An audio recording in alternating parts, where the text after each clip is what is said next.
ज्ञानपुर नाम का एक गांव था जहां संकट दास नाम का एक लकड़हारा अपनी पत्नी गीता के साथ रहता था।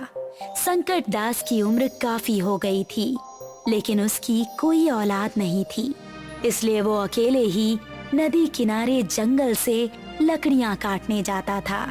लकड़ियां बेचकर संकट दास को जो थोड़े बहुत पैसे मिलते, उन्हीं से इंतजाम हो पाता।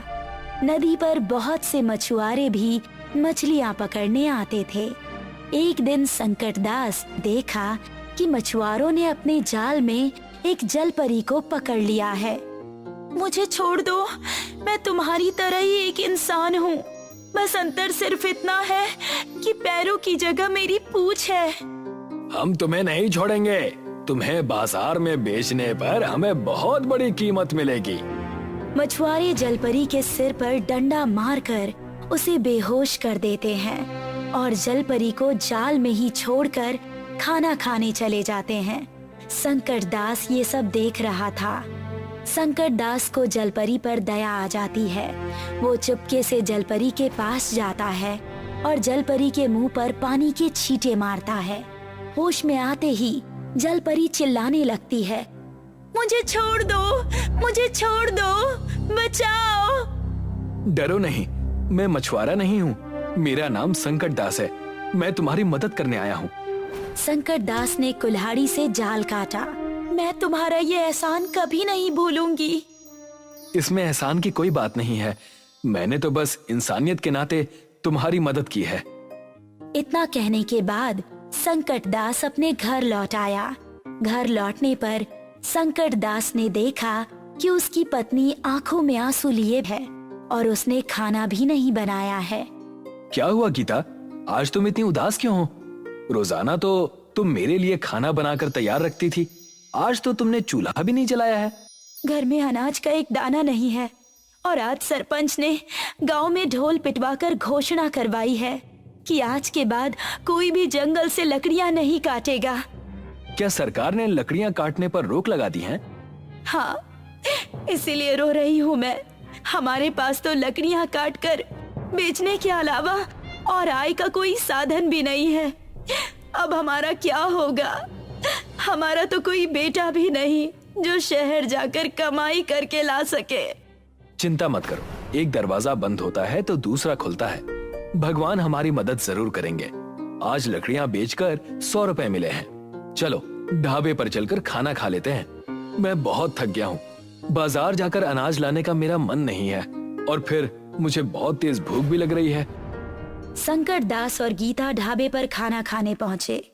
गांव में एक ही ढाबा था जो शेरा और हाथी नाम के 2 भाई चलाया करते थे। शेरा भाई, जरा हमारे लिए 2 सादा थाली लगवा दीजिए। ठीक है, लगाता हूँ, आधे घंटे इंतजार करना पड़ेगा। आधा घंटा बीत गया लेकिन थाली नहीं आई। शेरा भाई, अभी तक हमारी थाली नहीं आई। तुम बार बार मेरा सिर क्यों खा रहे हो? देख नहीं रहे इतनी भीड़ है? लेकिन तुम्ही ने तो कहा था कि आधे घंटे बाद थाली मिल जाएगी। अब हम कभी इस ढाबे पर खाना खाने नहीं आएंगे। गीता ने घर पहुंचकर संकट दास से कहा, हमारे गांव में एक ही ढाबा है, उस पर कितनी भीड़ रहती है और खाना भी अच्छा नहीं मिलता। क्यों ना हम लोग अपना एक ढाबा खोलें? अगर हमारा ढाबा चल निकला तो हमारी अच्छी कमाई हो जाएगी। ये विचार मेरे भी मन में आया था। मैं अपने सोने के कंगन गिरवी रख दूंगी, तब तो किराए का इंतजाम आसानी से हो जाएगा ना। संकट दास और गीता ने शेरा और हाथी भाइयों के ढाबे के पास ही एक दुकान किराए पर ले ली और अपना ढाबा शुरू कर दिया। संकट दास भैया, थाली कितने की है? मात्र 50 रुपए की। आप बैठिए, मैं अभी आपके लिए खाना लगा देता हूँ। संकट दास और गीता के प्रेम भरे व्यवहार और स्वादिष्ट खाने के कारण उनके ढाबे पर धीरे धीरे लोगों की संख्या बढ़ती गई। उधर शेरा और हाथी का ढाबा खाली होता जा रहा था। कुछ ही दिनों में शेरा और हाथी भाइयों का काम धाम ठप हो गया। शेरा भाई, अगर ऐसा ही चलता रहा तो हम तो बर्बाद हो जाएंगे। मात्र 2 महीनों में हमारी कमाई आधी से भी कम हो गई है। हमें इस संकट दास को ठिकाने लगाना होगा। ना रहेगा बांस, ना बचेगी बांसुरी। मेरे पास एक योजना है। शेरा संकट दास को बचपन से जानता था। वो जानता था कि संकट दास को तैरना नहीं आता। एक रात शेरा और हाथी संकट दास के पास पहुंच गए। उन्होंने संकट दास का मुंह एक कपड़े से बांध दिया। फिर वे संकट दास को नाव पर बिठाकर नदी के बीचों बीच फेंक दिया।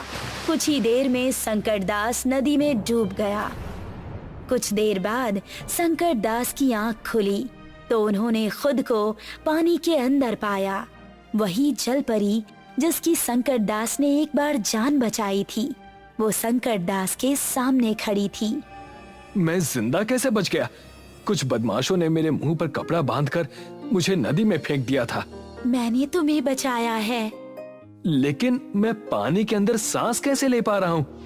क्योंकि मैंने तुम्हें एक जादुई गोली खिलाई है। जलपरी संकट दास को एक घड़ा देती है।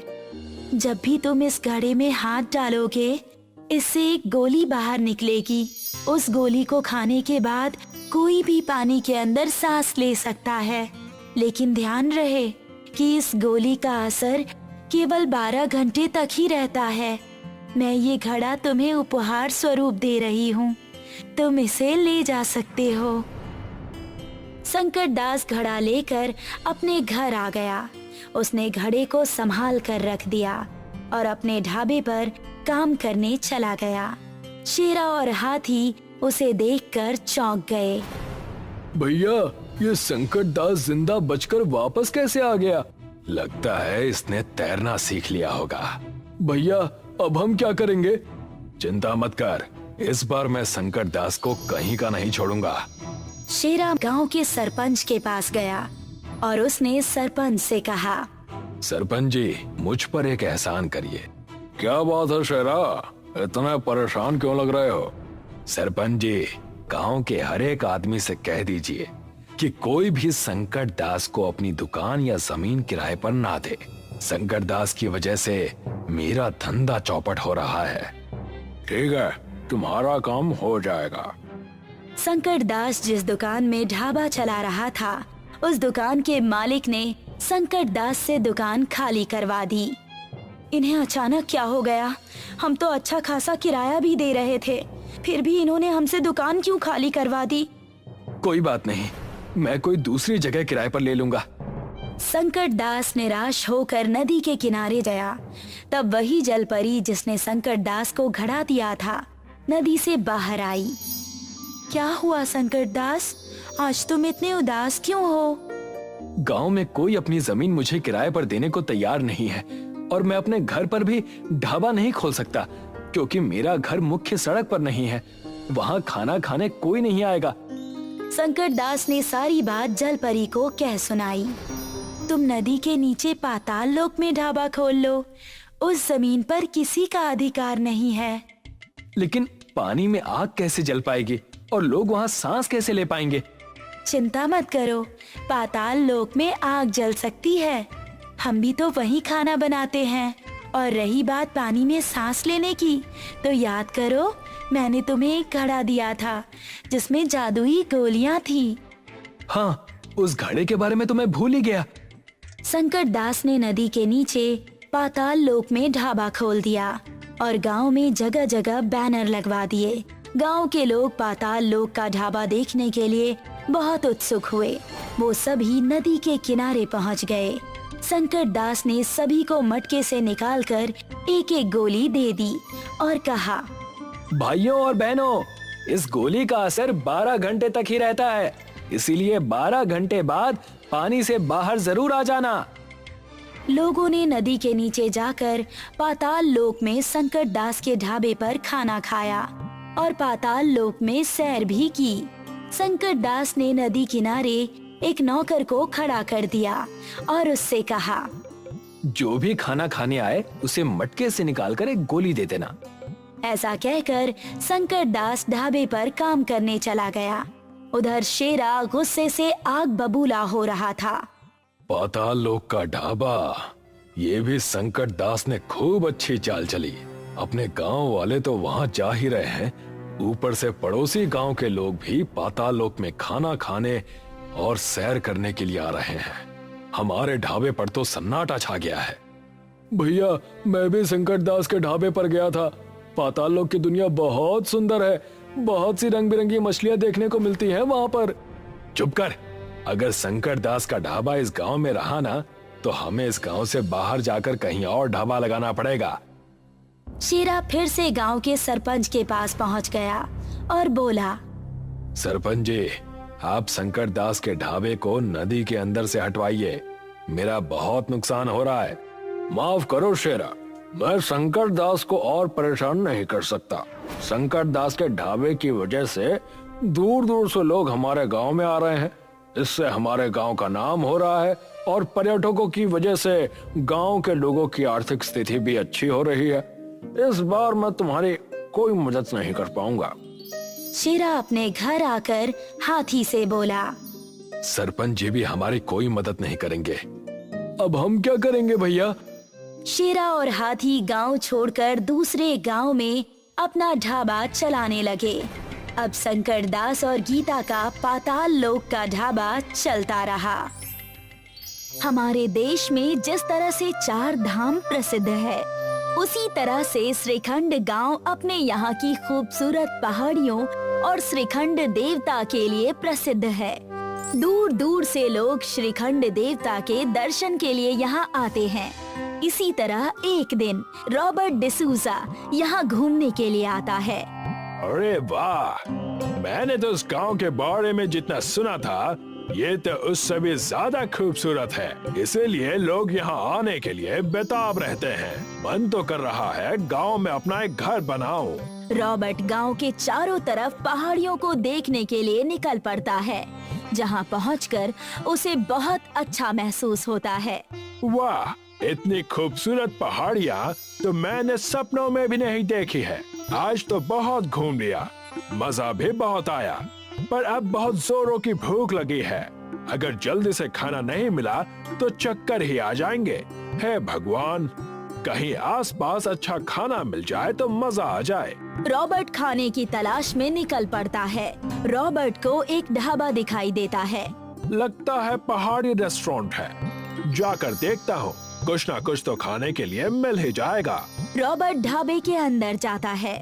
क्या कुछ खाने के लिए मिलेगा? हाँ हाँ, क्यों नहीं, बहुत कुछ मिलेगा। क्या चाहिए आपको? यहाँ पर क्या अच्छा मिलता है? यहाँ पर तो सब कुछ अच्छा ही मिलता है। आप एक बार हमें सेवा करने का अवसर तो दीजिए। ठीक है, 2 आलू पराठे लेकर आओ। रॉबर्ट टेबल पर बैठ जाता है। कुछ देर में शिव प्रसाद रॉबर्ट के लिए आलू का पराठा बनाकर देता है। देखते ही देखते ढाबे में बहुत सारे ग्राहक आते हैं। यहाँ तो ग्राहकों की भीड़ लग गई। लगता है इस गांव में कोई दूसरा रेस्टोरेंट नहीं है। अगर मैं यहाँ अपना एक रेस्टोरेंट खोल दूँ तो बहुत पैसे कमा सकता हूँ।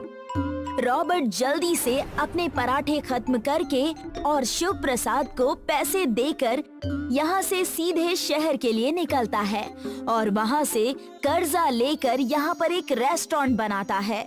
आ जाओ, नया रेस्टोरेंट खुला है। बहुत से लोग रॉबर्ट के रेस्टोरेंट में खाना खाने के लिए आते हैं, पर उनको यहाँ का खाना कुछ खास पसंद नहीं आता और वो लोग खाना खाने के लिए शिव प्रसाद के ढाबे पर जाते हैं। ये देखकर रॉबर्ट को बहुत गुस्सा आता है। वो शिव प्रसाद के पास जाता है। देखो, मैंने इस गांव में एक नया रेस्टोरेंट खोला है। बधाई हो भाई साहब, तुम्हारे इस ढाबे की वजह से लोग मेरे रेस्टोरेंट में नहीं आ रहे हैं। पर इसमें मेरी क्या गलती है? अपना ये ढाबा बंद कर दो, नहीं तो अच्छा नहीं होगा। देखिए भाई साहब, ये हमारे पूर्वजों का बनाया हुआ ढाबा है। इसी से हमारी रोजी रोटी चलती है। अगर इसको बंद कर दूंगा तो हम लोग भूखे मर जाएंगे। शिव प्रसाद की बातें सुनकर रॉबर्ट गुस्से में यहाँ से चला जाता है और अपने मन में सोचता है, लगता है ये ऐसा नहीं मानेगा। अब इसको कुछ अच्छा सा सबक सिखाना पड़ेगा।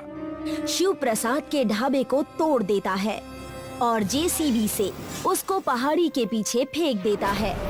अब आएगा मजा। जब बांसुरी नहीं रहा तो बांसुरी कहाँ से बजेगी? अब मेरा रेस्टोरेंट अच्छे से चलेगा और मैं बहुत सारे पैसे कमा लूंगा। रॉबर्ट बहुत खुश था। उसे लग रहा था कि ढाबा टूट जाने से अब सभी लोग उसके रेस्टोरेंट में ही खाना खाने आएंगे, पर उसे ये नहीं पता था कि उसकी ये चाल उस पर ही उल्टी पड़ने वाली है। अगली सुबह जब शिव प्रसाद ढाबे वाली जगह पर पहुंचता है तो देखता है कि ढाबा वहाँ पर नहीं है।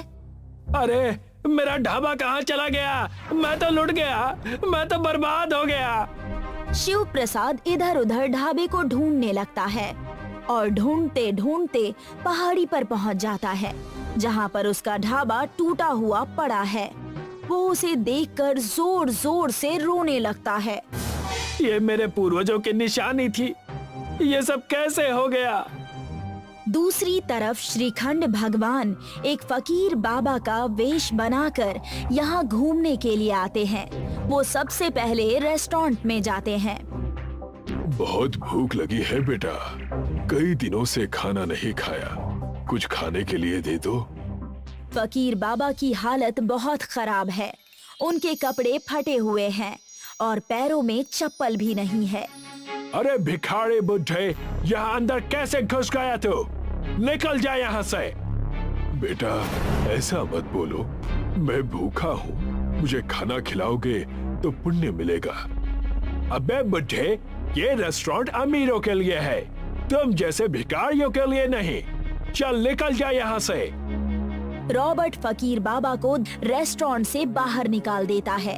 फकीर बाबा पैदल चलते हुए पहाड़ी की तरफ जाते हैं, जहां शिव प्रसाद ढाबे के सामने बैठकर रो रहा है।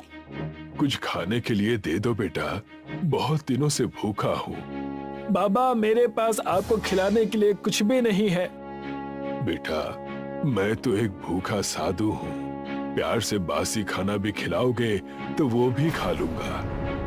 मेरा सारा खाना खराब हो चुका है, ये देखिए, खाना बनाने का सामान भी नीचे जमीन पर बिखरा हुआ है। फकीर बाबा देखते हैं कि ढाबे के अंदर का रखा हुआ सारा राशन जमीन पर चारों तरफ बिखरा पड़ा है। बेटा अगर तुम चाहो तो इसे ही बटोर कर इस फकीर का पेट भर सकते हो। ठीक है बाबा। शिव प्रसाद जमीन पर बिखरा हुआ राशन समेटता है। वो फकीर बाबा को खाना खिलाता है, जिससे फकीर बाबा की भूख मिट जाती है। तुमने एक भूखे फकीर को खाना खिलाया है, उसकी भूख मिटाई है। ईश्वर तुम्हारे सारे दुख दर्द मिटा देगा। फकीर बाबा की दुआ पूरी होने पर ढाबे के चारों तरफ एक बहुत बड़ा इंद्रधनुष बन जाता है। ईश्वर तो मुझसे नाराज है बाबा, देखिए ना मेरे ढाबे का क्या हाल हो गया है। शिव प्रसाद पीछे अपने ढाबे की तरफ देखता है तो वो चौंक जाता है, क्योंकि ढाबा पूरी तरह से इंद्रधनुष से ढक गया है और बहुत खूबसूरत दिखाई दे रहा है। ये तो चमत्कार हो गया। लगता है ईश्वर तुम्हारी मदद करना चाहते हैं। पर ये इंद्रधनुष तो कुछ ही समय में गायब हो जाएगा।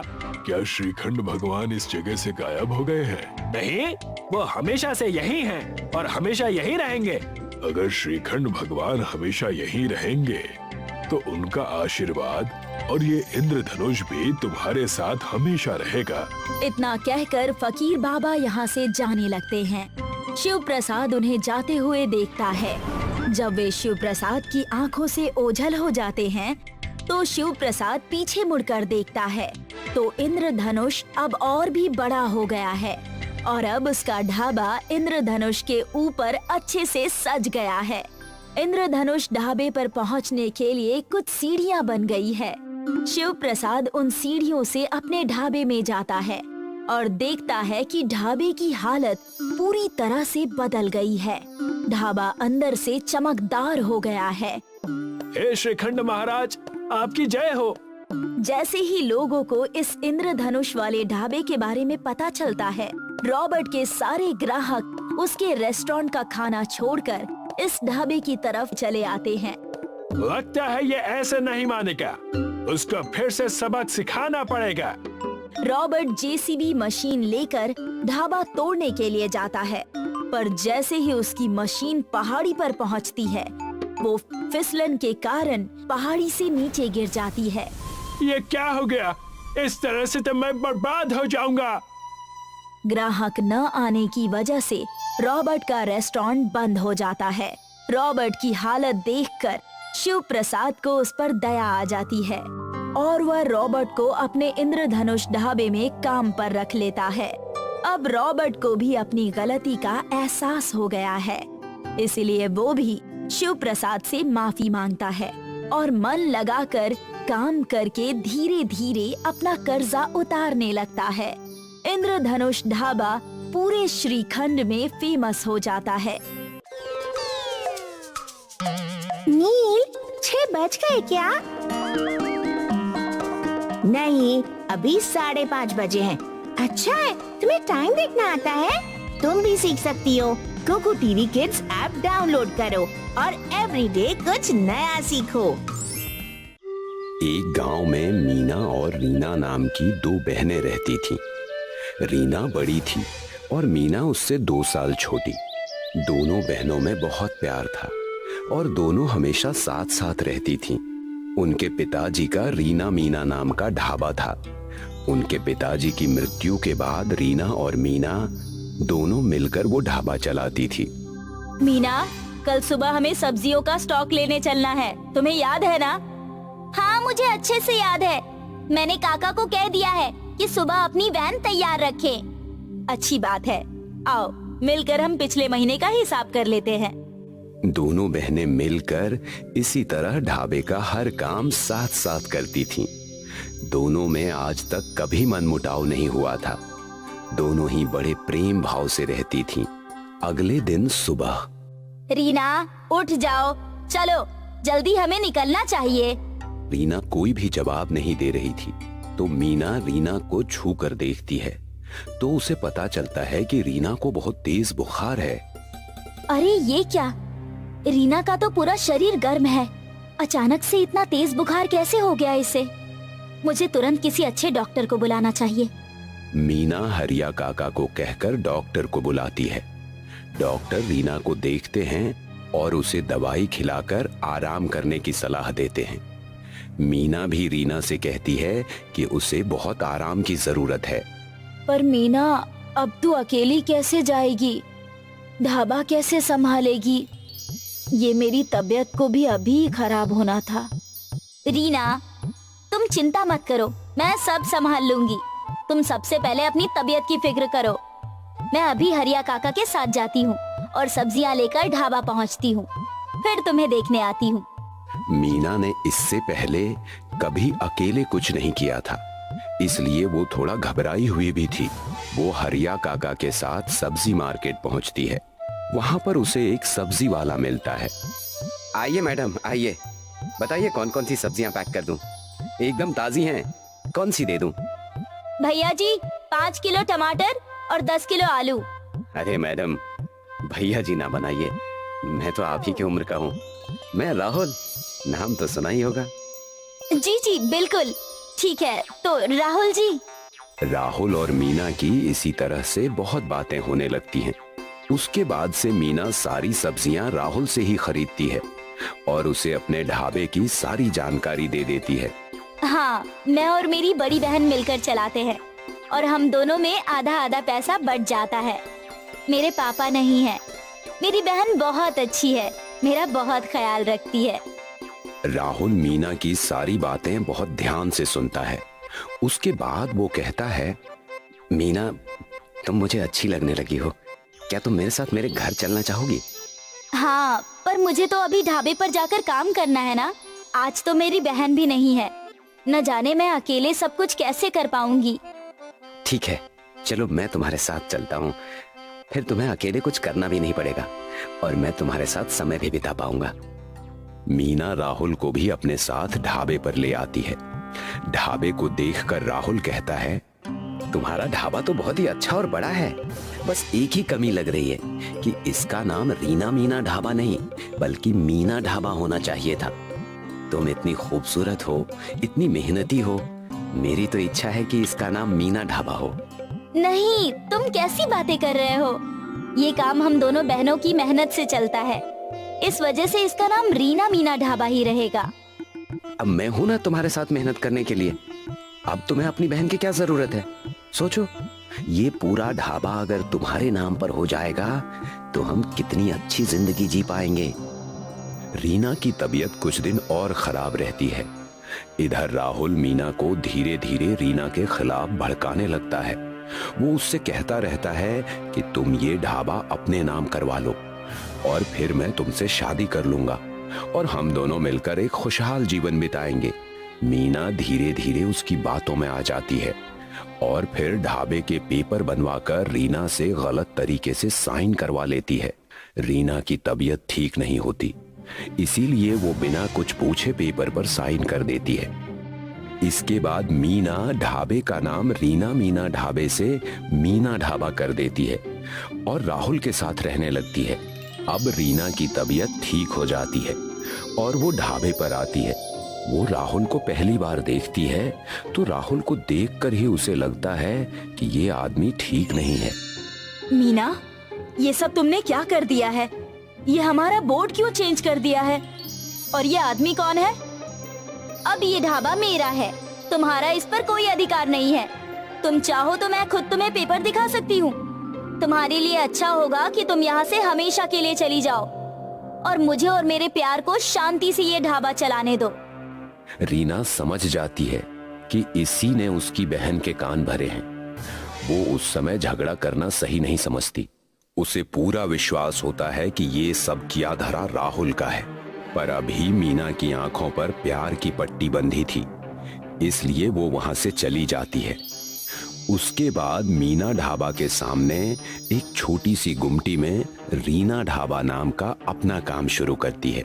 पर जाने माने मीना ढाबा के सामने लोग रीना के ढाबे पर नहीं आते हैं। अब मुझे कुछ ऐसा करना पड़ेगा कि मेरा ढाबा खूब चलने लगे और फिर मैं मीना को सच्चाई बता सकूं और उस राहुल के चंगुल से छुड़ा सकूं।